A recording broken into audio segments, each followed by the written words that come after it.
प्रिया, ये तस्वीरें हम आपको दिखा रहे हैं प्रधानमंत्री नरेंद्र मोदी के एयरपोर्ट की तस्वीरों। सच में धड़क आपको ये एक्सक्लूसिव तस्वीरें आप तक पहुंचा रहा है। और साथ ही देखिए मुख्यमंत्री भजनलाल शर्मा तो वहीं पर डिप्टी सीएम दिया कुमारी भी आपको नजर आ रही होंगी। इसके अलावा राज्यपाल कलराज मिश्र भी आपको नजर आ रहे हैं। ये तस्वीरें हम आपको दिखा रहे हैं। सच में धड़क आपको एक्सक्लूसिव तस्वीरें आप तक पहुंचा रहा है।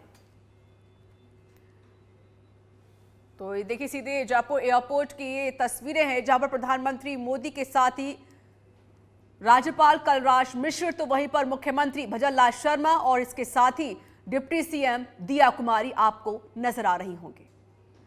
तो देखिए 3 दिवसीय कॉन्फ्रेंस की गई थी जिसमें प्रधानमंत्री मोदी ने शिरकत की। फिलहाल अब पीएम मोदी दिल्ली के लिए रवाना हो चुके हैं और 3 दिन के दौरे पर थे प्रधानमंत्री नरेंद्र मोदी, जिसमें कई अहम मुद्दों को लेकर बातचीत हुई। और पहले दिन पीएम मोदी ने बीजेपी कार्यालय में जाकर सभी पदाधिकारियों विधायकों से मुलाकात की, उनसे बातचीत की, उनसे संवाद किया। 2024 को लेकर स्ट्रैटेजी बनाई गई और उसके बाद 2 दिन पीएम मोदी डीजीआईजी कॉन्फ्रेंस में भी शामिल हुए और वहां पर आंतरिक गतिविधियों को कैसे कंट्रोल पाया जाए या फिर जो साइबर क्राइम बढ़ रहा है उस पर कंट्रोल पाने के लिए पीएम मोदी उसमें शामिल हुए, उस पर चर्चा भी की गई। तो ये तस्वीरें हम आपको दिखा रहे हैं। 2 तस्वीर आपकी टीवी स्क्रीन पर हैं। एक तस्वीर आपको सीधे जयपुर एयरपोर्ट की जहां पर पीएम मोदी की तस्वीर सामने आई है।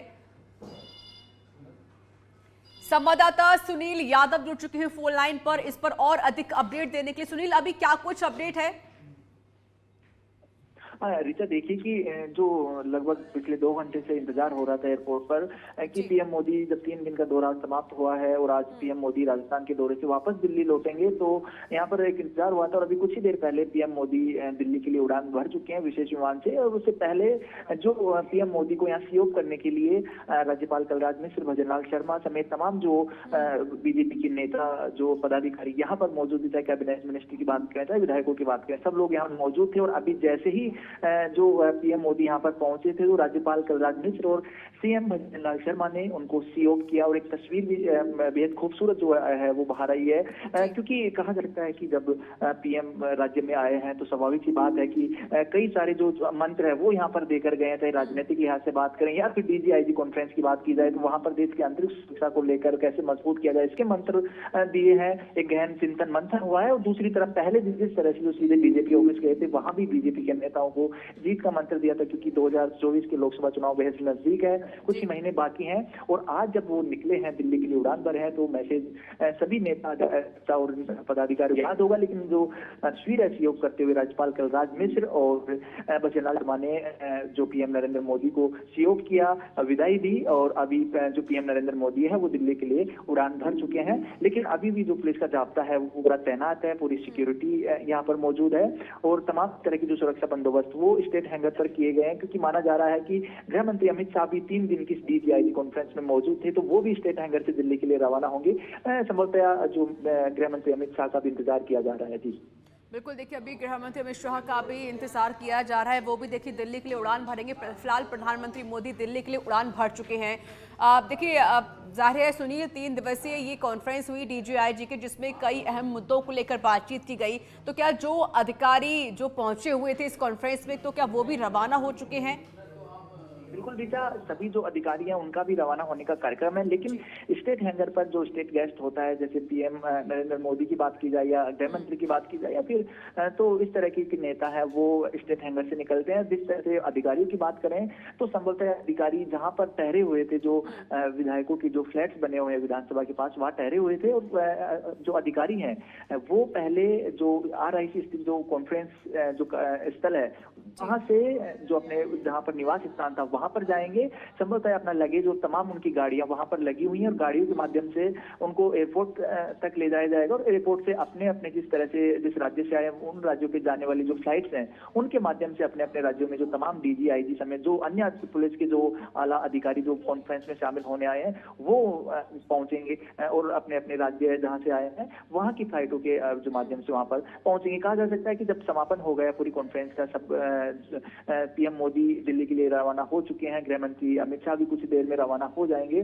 तो संभवतः अधिकारियों का भी जब आज जाने का सिलसिला अब कुछ ही देर में शुरू होने वाला है। बिल्कुल। और देखिए 3 दिवसीय कॉन्फ्रेंस हुई, कौन कौन से अहम मुद्दे थे जिनको लेकर चर्चा हुई है, साथ ही कोई स्ट्रैटेजी बनाई गई है? सुनील, कोई जानकारी आपके पास? देखिए कि पूरी ये कॉन्फ्रेंस है, जिस स्ट्रेटजी की बात कर रहे हैं, रणनीति की भी ये पूरी जो कॉन्फ्रेंस का आयोजन हुआ है। 58वीं कॉन्फ्रेंस है और लगातार जो अमित शाह ने एक वक्तव्य भी दिया था कि पिछले कुछ सालों से जो ये डीजीआईजी कॉन्फ्रेंस है, ये थिंक टैंक बनकर, यानी यहाँ से कई सारे विचार निकल सामने आते हैं जो देश की जो सुरक्षा है, आंतरिक सुरक्षा है, उसको मजबूत करने में, अपराध को खत्म करने में लगातार जो एक टूल की तरह ये हो रही है। और जो पिछले कुछ सालों से डीजीआईजी कॉन्फ्रेंस का जो महत्व है वो काफी इसलिए बढ़ गया है क्योंकि इसके साथ जो प्लानिंग्स बनती हैं, इसकी जो रणनीति है, वो जब जमीन पर उतरती है तो कहीं ना कहीं पुलिस को बेहतर कानून व्यवस्था बनाने में सफलता मिलती है। उसी को लेकर इस बार भी 58वीं जो कॉन्फ्रेंस है जयपुर में आयोजित हुई, तो यहाँ पर भी तमाम राज्यों की डीजीआईजी मौजूद थे, जो अभी देश की आंतरिक सुरक्षा को बेहतर बनाने में और मजबूत करने में किन मुद्दों पर बात की जानी चाहिए। कुछ मुद्दे भी बाहर निकल कर आए क्योंकि 3 दिन चली इस कॉन्फ्रेंस में अलग अलग सेशंस में अलग अलग मुद्दों पर बात हुई, अलग अलग राज्यों की चुनौतियों के बारे में बात की गई और ओवरऑल इस पूरे जो कॉन्फ्रेंस है इसमें किस तरह से जो अपराध का खात्मा और सॉल्यूशन ओरिएंटेड जो फीडबैक है वो अधिकारियों का लिया गया। जाहिर सी बात है कि चर्चा हुई होगी जब 2 अलग अलग राज्यों की या तमाम राज्यों की पुलिस अधिकारी अपनी चुनौतियां बताए होंगे और जब इस पर खात्मे की जब बात आई होगी तो जरूर अपने विचार और विमर्श रखे होंगे, क्योंकि जिस क्षेत्र में कोई पुलिस अधिकारी काम करता है तो उसकी जो भौगोलिक समेत जो भी आर्थिक भौगोलिक तमाम तरह के और अपराध किस तरह से जो किया जा रहा है, क्या कारण है, सभी पहलुओं को बारीकी से जानता है और उनको कैसे खत्म किया जा सकता है उसके बारे में भी उनके पास है। जाहिर सी बात है जो एक सुझाव लिए गए होंगे, तमाम सुझावों पर अब एक चिंतन मंथन होगा, एक रणनीति तैयार की जाएगी कि किस तरह से जो सभी राज्य मिलकर एक दूसरे राज्यों का सहयोग करके कंधे से कंधा मिलाकर पुलिस सिस्टम को मजबूत करें और देश की आंतरिक सुरक्षा है उस पर किसी तरह का कोई खतरा ना हो, इस तरह का जो देश के राज्यों को तैयार किया जाए। और जो मुद्दे हैं उनकी अगर बात करें तो जो खालिस्तान का मुद्दा यहाँ पर हावी रहा, ह्यूमन ट्रैफिकिंग का मुद्दा यहाँ पर हावी रहा और ये जो साइबर सिक्योरिटी है उसकी लगातार चर्चा होती रही।